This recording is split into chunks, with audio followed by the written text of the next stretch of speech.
¿Por quién suena la campana de Xi? El líder chino habló urgentemente por teléfono con el vasallo del Kremlin. ¿Lo dejará ir a la reunión con Trump? El lugar de encuentro sí se puede cambiar. Trump propuso una reunión con el condecorado en el Vaticano, pero Putin le teme como el diablo al agua bendita. Operación Telaraña 2.0. ¿De dónde despegaron esta vez los drones bondadosos? Y nacido en los pantanos, no debe volar. Etiopía le dio una bofetada aérea a Rusia. De todo esto y más hablaremos en el programa, durante el cual no olvides darle like y suscribirte al canal de YouTube Ucrania Hoy. Así que Xi Jinping entra en el juego. Al parecer, al líder chino no le agrada mucho la próxima reunión de Trump con Putin, por lo que decidió dar un consejo a su vasallo y mantuvo una conversación telefónica con Putin. Según informa Reuters, citando a la televisión estatal china CCTV, los detalles de la conversación aún se desconocen. Por su parte, Putin empezó a comportarse como una joven caprichosa, eligiendo el lugar de la cita. Apenas Fox News, citando fuentes, informó que Italia está siendo considerada como uno de los posibles lugares para la reunión entre Trump y Putin. Los medios rusos rechazaron discretamente esta opción. Sin entrar en detalles sobre por qué su gran y temible líder teme viajar a un país de la OTAN, donde además está en vigor el Estatuto de Roma. El día de hoy en general mostrará cuánto le teme a Trump. Hoy vence el plazo para Putin dado por Donald Trump. De hecho, no hay cese al fuego. ¿Cuál será la reacción de Estados Unidos? ¿Impondrá Trump duras sanciones contra Rusia? Todos los detalles en nuestro informe internacional. El presidente de Azerbaiyán, Aliyev, y el primer ministro de Armenia, Pashinyan, firmarán hoy un acuerdo de paz en la Casa Blanca. Este acuerdo prevé la creación de un corredor estratégico de tránsito que atravesará Armenia hacia el territorio de Azerbaiyán y estará bajo control de Estados Unidos. Un golpe enorme a las ambiciones de Putin es la reunión entre Pashinyan y Aliyev en Washington, ya que Moscú tradicionalmente se consideraba el hegemón en la región del Cáucaso Sur. Y hoy vemos que el conflicto de muchos años y la gran cantidad de contradicciones entre Armenia y Azerbaiyán intentan resolverse en Washington y evidentemente para Trump esto es una gran victoria. Parece ser una señal clara para Putin de que su participación ya no tiene influencia y que Rusia está perdiendo su influencia en el Cáucaso. Espero lograr algún tipo de acuerdos que lleven la situación no solo entre Armenia y Azerbaiyán, sino también en la región en general, hacia un desarrollo constructivo. Esto también puede indicar una resolución de la tensa situación en el Cáucaso y, evidentemente, sin la participación de Moscú, lo que es otra confirmación de que la aventura de Putin respecto a la invasión de Ucrania lo ha debilitado de inmediato en varias áreas estratégicas. Las empresas indias están rechazando el petróleo ruso después de que Trump impusiera aranceles y acusara a Rusia de financiar la guerra contra Ucrania. El presidente Trump declaró de manera muy clara que para la India es inaceptable seguir financiando esta guerra mediante la compra de petróleo a Rusia. La gente se sorprenderá al saber que la India, en esencia, depende de China para la compra de petróleo ruso. Este es más bien un paso forzado porque a la India evidentemente le conviene comprar el petróleo ruso barato, pero bajo la presión tanto de los aranceles como de la postura del presidente estadounidense hay que hacer ajustes según las circunstancias. Y en principio, ahora somos testigos de un giro en la política económica por parte de la India. Al mismo tiempo, las autoridades indias siguen insistiendo en que renunciar al petróleo barato no está en sus intereses nacionales. Para nosotros, el bienestar de nuestros agricultores es el valor supremo. La India nunca hará concesiones en lo que respecta al bienestar de sus agricultores, la industria lechera y los pescadores. Y sé personalmente que tendré que pagar un alto precio por ello. Pero estoy preparado para ello, y mi país también lo está. Es evidente que los aranceles por parte de Estados Unidos hacia la India parecen bastante amenazantes. Y Modi, como líder político de este país, aún debe tener en cuenta la posición de Estados Unidos, porque la India, a diferencia de China, no tiene una economía tan grande ni conexiones tan extensas en otras partes del mundo. Putin ya ha confirmado una reunión con Trump la próxima semana y ha declarado que planea reunirse en los Emiratos. Tenemos muchos amigos que están dispuestos a ayudarnos a organizar un evento de este tipo, porque uno de los amigos, el presidente de los Emiratos Árabes Unidos, creo que lo decidiremos, pero ese sería uno de los lugares más adecuados, perfectamente apropiados. El dictador ruso aún no está listo para reunirse con el presidente Zelensky. Ya lo he dicho en repetidas ocasiones, que en general no tengo nada en contra, es posible, pero para ello deben crearse ciertas condiciones. Pero para crear esas condiciones todavía estamos lejos. Hoy vence otro de los plazos de Trump dado a Putin para poner fin a la guerra. A la pregunta de si Trump impondrá sanciones secundarias como prometió antes, respondió de manera evasiva. Eso dependerá de él. Vamos a ver qué dice. Todo depende de él, pero estoy muy decepcionado. Hasta el día de hoy, decir que tenemos alguna confirmación por parte de Putin de su deseo de poner fin a la guerra simplemente no existe. Pero al mismo tiempo, en el Kremlin entienden la inestabilidad mental del presidente estadounidense y utilizan con el máximo éxito posible para sí mismos cierto vacío en la conciencia de Trump para ajustar tanto los límites de las amenazas que provenían de Estados Unidos como evidentemente corregir las acciones directas que podrían afectar negativamente la capacidad de Rusia para continuar esta guerra. A juzgar por la última declaración, el presidente de Estados Unidos no planea reunirse personalmente con Putin, sino que quiere que la reunión sea en un formato trilateral con Zelensky. Ambos quieren reunirse conmigo y estoy de acuerdo y haré todo lo posible para detener los asesinatos. Los acontecimientos recientes muestran claramente que la opinión de Putin tiene cada vez menos peso en la política internacional y la mayoría de las decisiones importantes, incluso en los llamados países aliados, ahora se toman sin la participación de Rusia. En Sochi ha comenzado un espectáculo veraniego de drones. Según SHOT, las Fuerzas Armadas de Ucrania enviaron drones Lyuti a Kubán, tras lo cual las autoridades cerraron todas las playas en Sochi. También se escucharon disparos de los sistemas de defensa aérea en Anapa, Slaviansk, Nakubani y Adler. Rosaviatsia anunció el cierre del aeropuerto de Sochi. Antes de esto, también se había cerrado el aeropuerto de Gelendzhik. Reanudó sus operaciones el mes pasado después de una pausa de 3 años. Basa informa que, debido al plan Cover, 55 vuelos han sido reprogramados en el aeropuerto de Sochi. Muchos aviones, incluidos los que volaban desde Dubái, Novosibirsk, Moscú y Samara, estuvieron dando vueltas durante horas en las cercanías de la ciudad, esperando la autorización para aterrizar. Además, en medio del ataque de drones ucranianos, se cerró el puesto de control PSOU en la frontera ruso-Abjasia. En este contexto, no sorprende en absoluto la histeria en los canales rusos de los llamados corresponsales militares Z, que afirman que la operación Telaraña 2.0 ha comenzado en Rusia. En el aeródromo de Engels estaban muy preocupados por un posible ataque de drones ucranianos, pero estos golpearon la base militar en Millerovo. Eso está en la región de Rostov.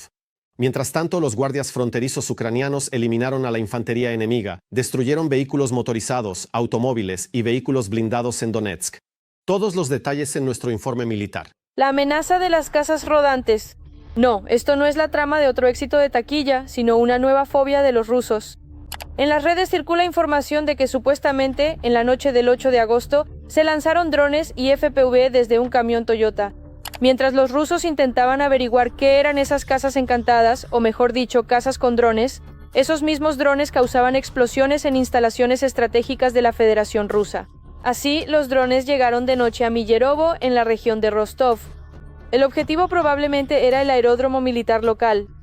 En la ciudad, durante la noche, se escucharon explosiones, tras las cuales los habitantes locales vieron el resplandor de un incendio. La operación a gran escala del SBU llamada Telaraña, que se llevó a cabo en lo profundo del territorio ruso, demostró las posibilidades de utilizar tácticas de guerrilla contra objetivos militares estratégicos.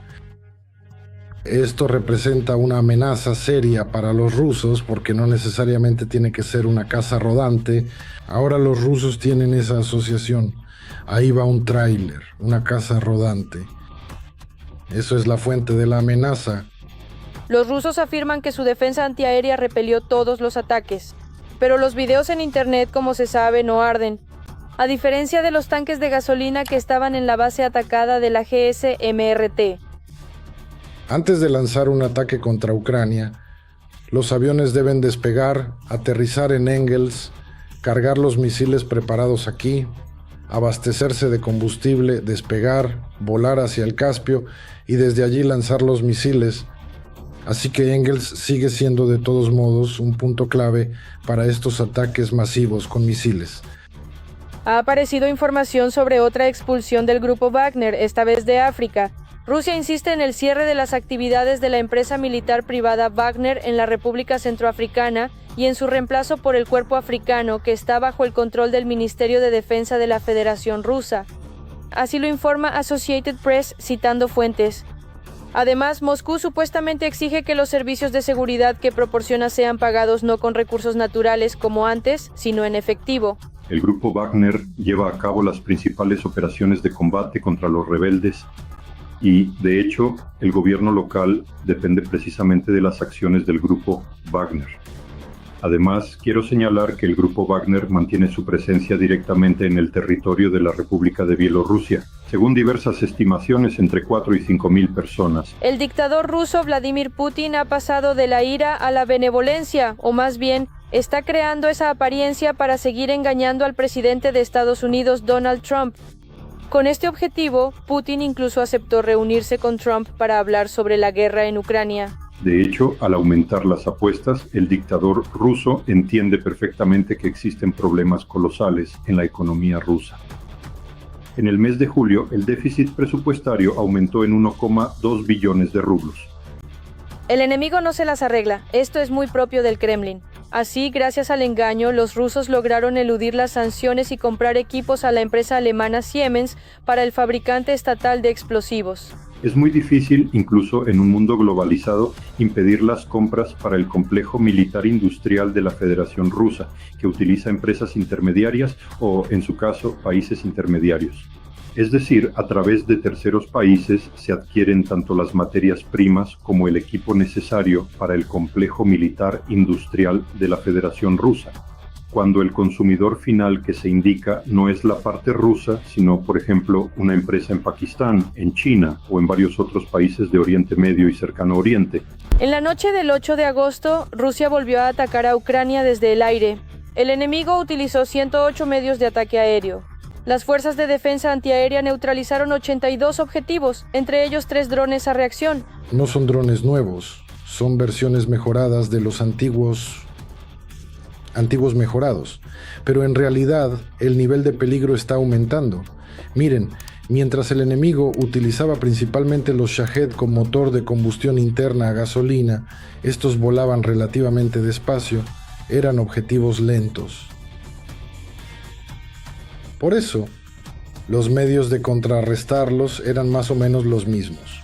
Sin embargo, los defensores ucranianos logran repeler los ataques del enemigo tanto en el cielo como en tierra. Rusia sigue sufriendo pérdidas colosales en la guerra contra Ucrania. Según los informes del Estado Mayor General de las Fuerzas Armadas de Ucrania, en las últimas 24 horas el ejército ucraniano ha eliminado a 1.040 ocupantes, así como 7 tanques y vehículos blindados de combate. Rusia vuelve a blandir su garrote nuclear, esta vez con el misil Burevestnik, conocido como el Chernóbil nuclear. De estos planes del Kremlin da cuenta la actividad en el polígono de Pankovo, en el archipiélago de Nueva Zembla. Les contaremos sobre otro intento de la Federación Rusa de escalar el enfrentamiento nuclear. Rusia está preparando nuevas pruebas de uno de los 5 tipos de su arma milagrosa. Se trata del misil Burevestnik, al que en Estados Unidos apodaron Chernóbil volador. Todo por su motor nuclear. El peligro del misil radica en que si el reactor se destruye, ya sea porque es derribado, sufre un accidente o una catástrofe, una zona bastante grande quedará contaminada. Y nadie en su sano juicio quiere eso. Por eso, los estadounidenses ya abandonaron este proyecto antiecológico. El experto en armas nucleares, Decker Evelet, llamó la atención sobre el hecho de que el Kremlin se está preparando para probar su arma sin análogos. Según él, esto lo demuestra la intensificación de los trabajos en el polígono de Pankovo, en el archipiélago de Nueva Zembla. Además, la posible realización de pruebas se ve respaldada por el hecho de que Estados Unidos envió un avión de reconocimiento radiológico de la Fuerza Aérea hacia Nueva Zembla. Este avión está equipado con sensores para rastrear pruebas nucleares. Más tarde, Newsweek señaló que la aeronave despegó de la base aérea británica de Mildenhall y estuvo volando en círculos sobre el mar de Barents durante unas 14 horas. Si explota, contaminará todo a su alrededor.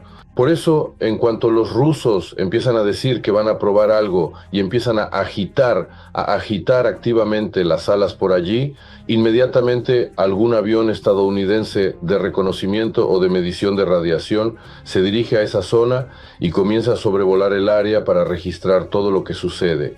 El desarrollo del Burevestnik comenzó en Rusia ya en el año 2001. Sin embargo, fue Putin quien habló de ello públicamente por primera vez en 2018.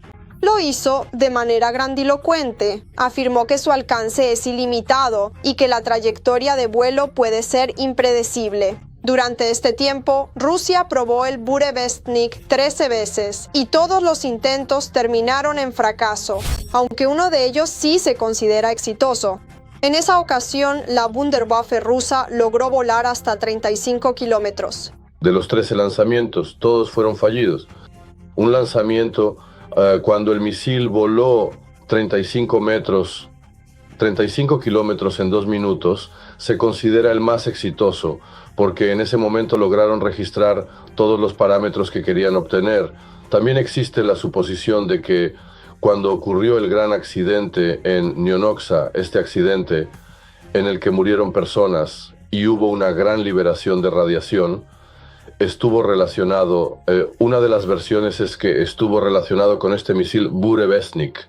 Putin sacó el Burevestnik de sus arsenales nucleares no por casualidad. Es otra herramienta de intimidación. Se genera tal revuelo alrededor de esto. Rusia es tremendamente grande, tremendamente poderosa, tiene un montón de armamento, tiene 5.500 ojivas nucleares, aunque en realidad no se sabe en qué estado están. Pero aparte de Burston, probablemente nadie lo sabe. Luego se acerca el plazo del ultimátum de Trump y ahora hay que hacer algo. Por eso se cierra el tráfico aéreo sobre Kapustin Yar, para que todos piensen en qué se va a probar allí, si será el Burevestnik el que vuele o si será otra cosa. Y todo el mundo se pone tenso. Entonces, se anuncia que ahora volverán a hacer pruebas con el misil Burevestnik o con algo más. ¿Pueden los rusos realizar pruebas con el Burevestnik? Probablemente sí pueden. ¿Será exitosa?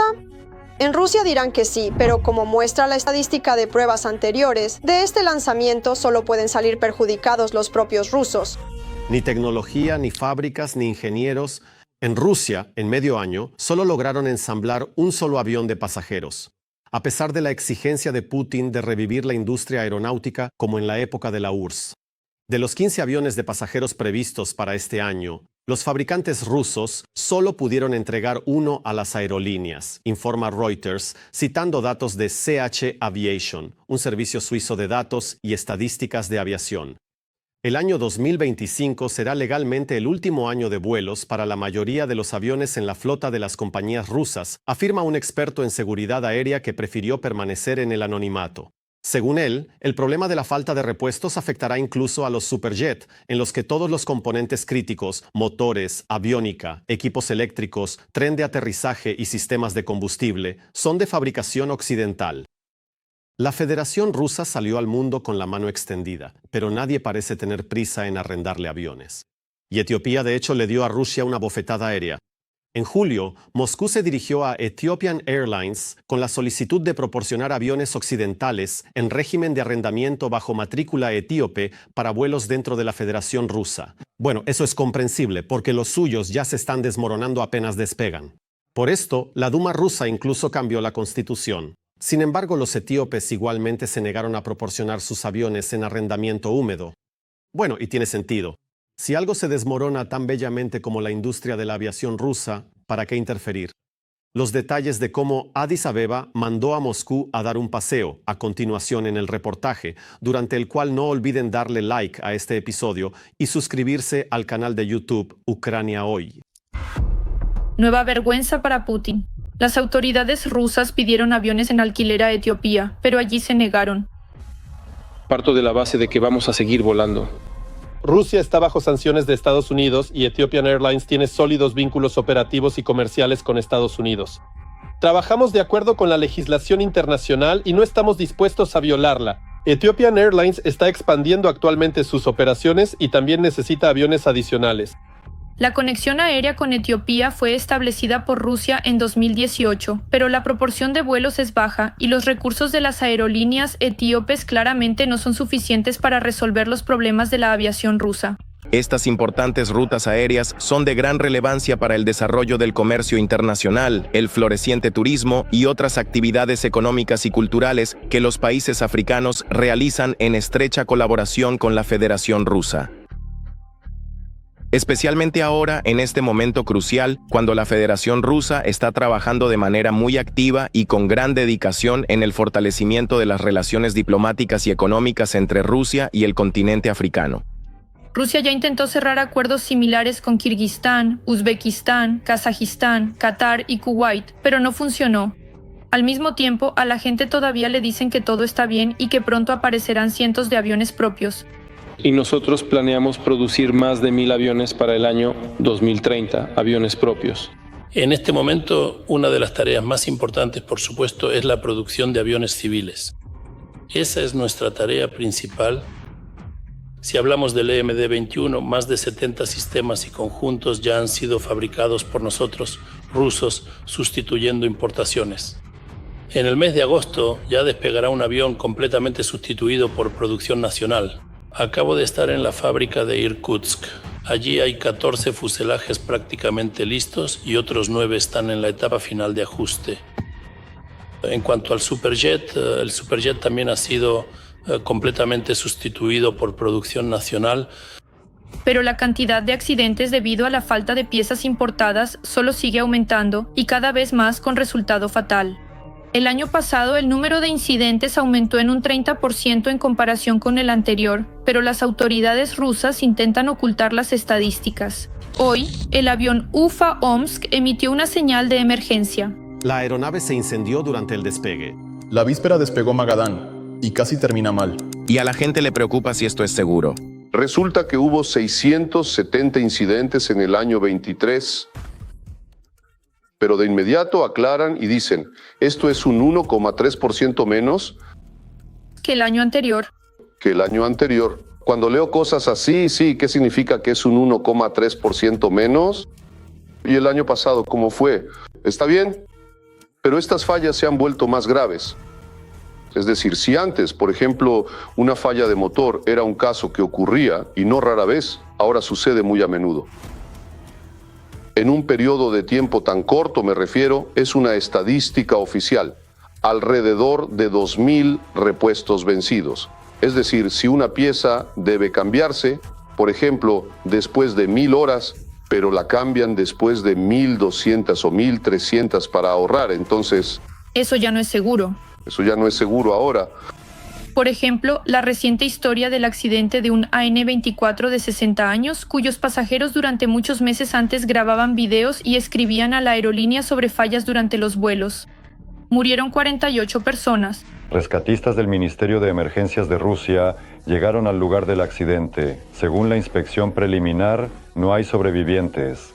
Quisiera subrayar que es importante no permitir un aumento excesivo en los precios de los boletos, garantizando incondicionalmente la calidad del servicio a los pasajeros y la seguridad de los vuelos. Estas cuestiones deben ser prioritarias tanto para las aerolíneas como para el Ministerio de Transporte y otros organismos competentes. Pero la situación no mejora y los legisladores rusos se ocupan de asuntos más serios. Estimado Vyacheslav Viktorovich, aquí tiene la revista de una importante aerolínea rusa, donde a nuestros ciudadanos, los pasajeros, se les ofrecen vinos franceses, italianos y españoles. La misma situación se observa en otras aerolíneas. Es decir, de hecho, estamos promoviendo productos vinícolas de países que no son amistosos con nosotros, mientras que ellos, a su vez, suministran armas a Kiev. Y aquellos que en Rusia son responsables de la tecnología se quejan de que se han quedado solos con sus problemas. Probablemente no exista ningún país en el mundo que produzca al 100% todos los componentes para sus propios aviones. Para comparar, tanto Boeing como Airbus tienen alrededor de 9 grandes proveedores globales, grandes empresas en todo el mundo que suministran componentes para sus aviones. Nosotros, en cambio, nos vemos obligados a hacerlo todo por nuestra cuenta y solos. ¿Cuándo existió un país así?